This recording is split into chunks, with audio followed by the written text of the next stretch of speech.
Good afternoon, everyone. I am Monique Baptiste, Senior Program Director for Jobs and Skills with the JP Morgan Chase Foundation and JP Morgan Chase and Company. Thank you to the JFF team for bringing together this fantastic conference. And thanks for kind of the cast of leaders and thinkers and doers in the world of workforce and education and training, and for allowing me to be a part of this important conversation. We had originally intended for this to be a three-way conversation. Unfortunately, Dr. Carmen Rojas, who serves as president of the Marguerite Casey Foundation, was having some technical challenges. So, Kristen, it will be you and I for this great conversation for the next 20 minutes. So let me really quickly introduce my colleague here, Kristen Titus, Executive Director of the Cognizant US Foundation, and would love to kind of kick off the conversation. But really quickly, let's just level set about the purpose of this conversation. We just had some great insights, kind of kicking off how philanthropy has kind of met the moment. And this talk is really about how kind of allowing us to dive in a little bit more deeply on how philanthropic organizations and leaders in philanthropy have really innovated to meet their mission of social change in this moment. Since the pandemic hit in 2020, and in light of our kind of collective reckoning with race, equity, and inequality across our society, we have seen several foundations make changes, and in some instances, who have kind of taken sizable steps to really advance economic opportunity and contend with workforce equity in a new way, and in many cases also contend with inequities that we find in our labor markets across the country. So for the next 20 minutes, we're going to talk a little candidly about the moment that we're in. And honestly, I couldn't imagine anyone to have a more frank, better conversation with than Kristen. So I'm glad that we have a chance to connect. So ready to get started? Let's do it. I feel the same. Fantastic. So allow me to lead off with a conversation, and we will kind of bandy this conversation back and forth if you wouldn't mind. But would just love to get your thoughts on what you're most proud about in this moment and how your organization has responded over the last year, given everything. Sure. So first of all, thank you to the JFF team, to Monique. I too feel like I'm in great company, and have to give credit to the speakers that came before us, including Delilah, who's been a really important leader and mentor for us, I think, all in the field. And we owe so much to her and others who came before us.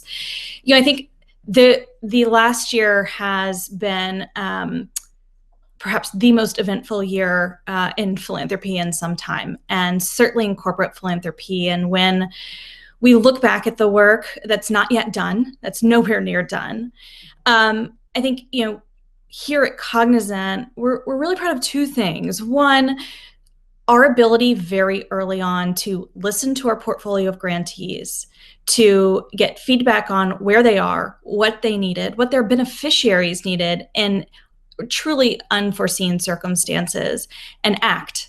That came in the form of, releasing requirements of any grant that we wrote. That came in the form of emergency grants. That came in the form of really sussing out the very question of, what do you need to survive the next year? And how do we expedite that for you right now? And I think we learned a lot in doing that. I think we're all really proud of both how we were able to pivot, how we were able to move the field forward at a time where, workforce supports had never been more important than over the last year. And I think a lot of our grantees, this is all credit to them, took that moment and that pivot to really test new models, and came away from this last year and a half with some really interesting learnings, and better position to scale their work, better position to bring this work to communities that they hadn't been able to reach before, with solutions they hadn't yet tested. So that's really exciting, and we're really proud of that here at Cognizant, really proud of our grantees. The second is corporate philanthropy as a whole. Truly, there has been a momentous shift on the part of corporations, on the part of CEOs, on the part of our work, Monique, day to day. We oftentimes find ourselves in that position. We are tapping executives on the shoulder saying, we need to act. Here's what we should say. Here's what we would respond with. And I think we've seen a wave of companies and executive leadership respond in ways they've never done before, with language they've never used before, with commitments that spoke to the need of the moment, commitments that we hope continue, that we hope momentum continues around. But it marked a real moment post George Floyd's death to say, what do we as corporate philanthropy do here? What role do we play? And how do we continue this momentum, both as a philanthropic entity, but also as a business, as an employer, as a group of executives deeply committed to solving society's biggest challenges, this included. How about you, Monique? You've been sitting in the driver's seat here too. Yeah, I mean, I think a lot of what you've laid out really resonates. And I think, the unique position that we sit in as kind of corporate foundations, I think you hit the nail on the head.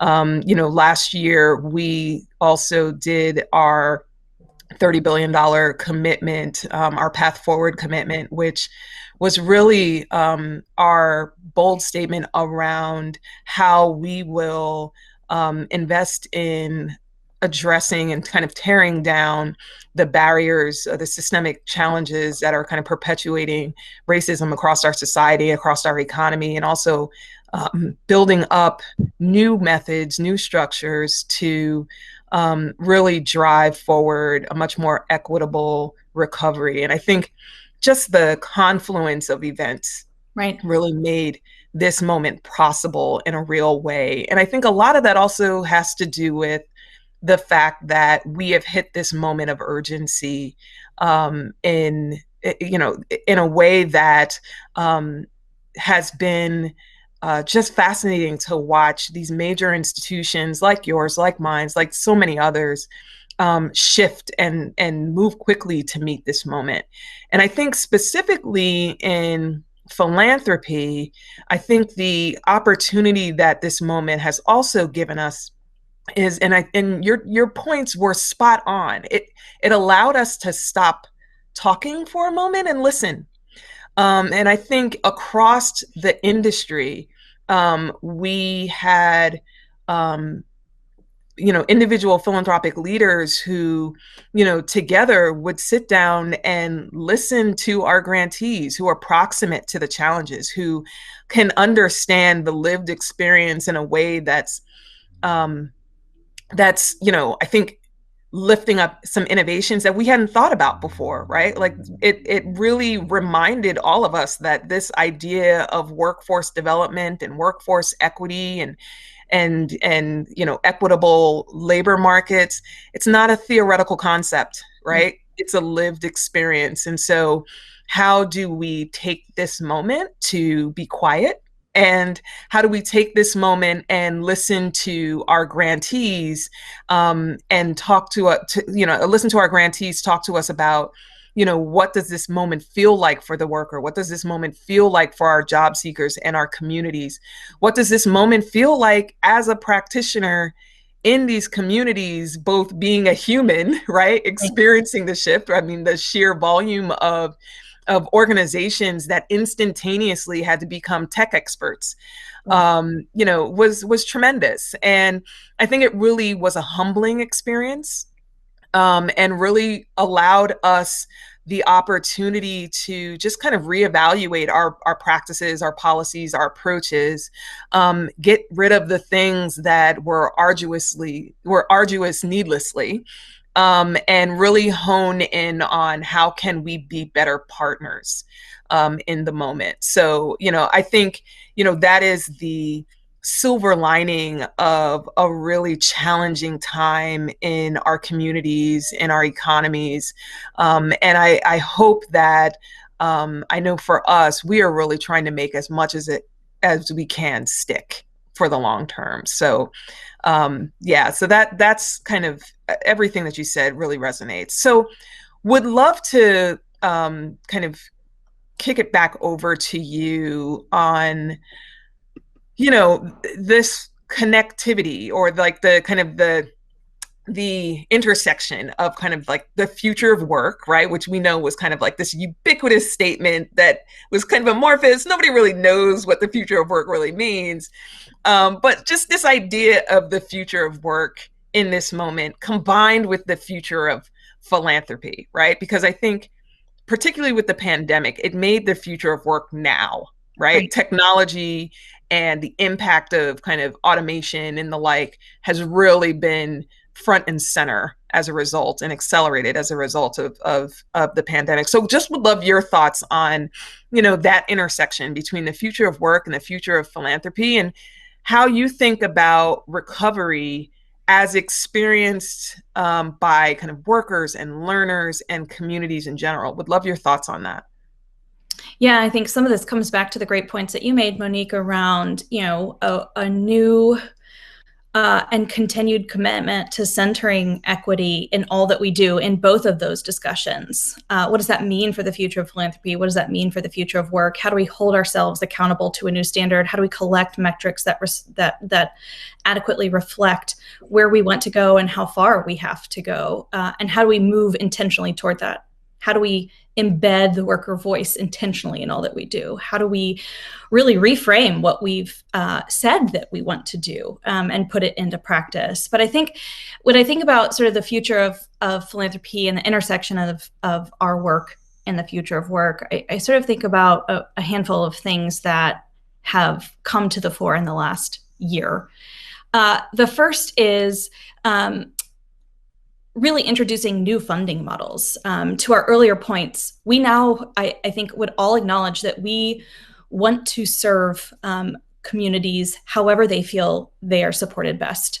And being a really good partner in that means creating new funding models, funding new things that we hadn't yet or previously considered. That includes childcare, that includes stipends, that includes really professional development. Had multiple conversations around how we support the field's professional development and fund that. That also includes things that we've started investing in a meaningful way around coaching supports, right? Funding workforce and really centering some of the work on those who are doing it on the ground, closest to the work on the ground. How do we support them in doing so? But really, I think we'll start to see investments that serve one singular purpose, and that is to remove all barriers to participation in workforce programs, whatever that may look like.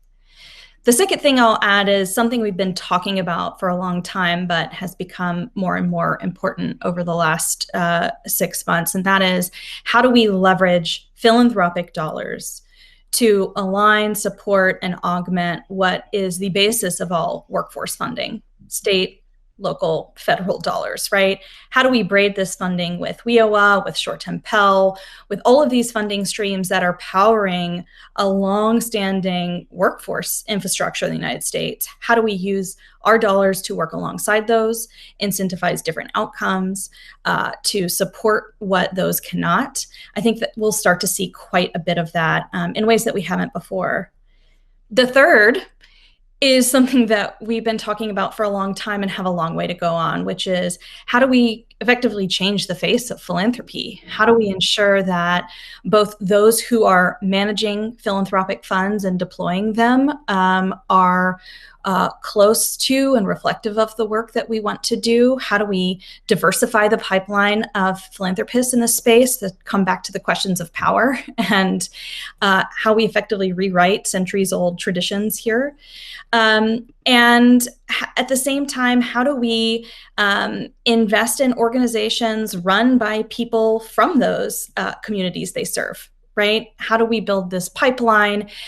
We've seen a lot of good commitments to this end from our work, from other philanthropies in the space. How do we pool funding and support a cohort of organizations locally that truly reflect the communities they serve and are really community-led, community-driven? And then finally, I think, The last thing I'll note that has become glaringly apparent, something Monique, you and I live and breathe every day. This work that we do is not, navel gazing, philanthropy for philanthropy's sake. We can only be as successful as we can do this work together, and we have to work together to solve real structural challenges in the space, and systems change requires each of us to work together. So even in the last year, I mean, Monique, you and I, I could name about 5 other philanthropic entities and partners over the last 6 months alone have had more meaningful, progressive conversations around how we pair our funding, how we, look at our respective portfolios and say, here's what's missing. We made a grant to ATD to support rural communities because we all looked at our portfolios and said, this is missing. This is something we can't do alone. This is desperately urgent, and we need to come together to solve for this problem. I think we'll start to see a lot more of those partnerships, a lot more of us thinking about what we can bring to the table alongside everyone else in this ecosystem to do this together, not alone and not for selfish reasons, but instead to drive that structural change. Yeah, I love that point. And I think, it really is, it really highlights um, the way we really should think about meeting the moment, right? I mean, if there's one word that we can use to describe 2020, it's dramatically, like 2 words, dramatically disrupted, right? Mm. Everything was impacted. Every corner of the globe was impacted. Every corner of, all of our communities was disrupted. And I think it makes sense for us to think about disruption to recover, right? How do we use this moment to really address the scale, because it is scale that was impacted over the last year, whether it was through the number of communities that were, demonstrating as part of the racial reckoning that we collectively experienced, or whether it's, communities that had, starts and stops and disruptions around COVID. And so I think I love the fact that, you really have highlighted the importance of thinking about how do we go big? How do we really leverage our partnerships? How do we kind of lock arms both within philanthropy, but then pushing into, public-private partnerships to really build models for the future, to really build systems for the future, to really invest in innovative practices that have demonstrated that it works, and then making sure that those innovations stick, and really provide greater opportunity for communities that have really felt locked out of our labor markets, of these economic opportunities and career mobility options for decades. And so, I think that really, I'm really excited about the days ahead, because I think,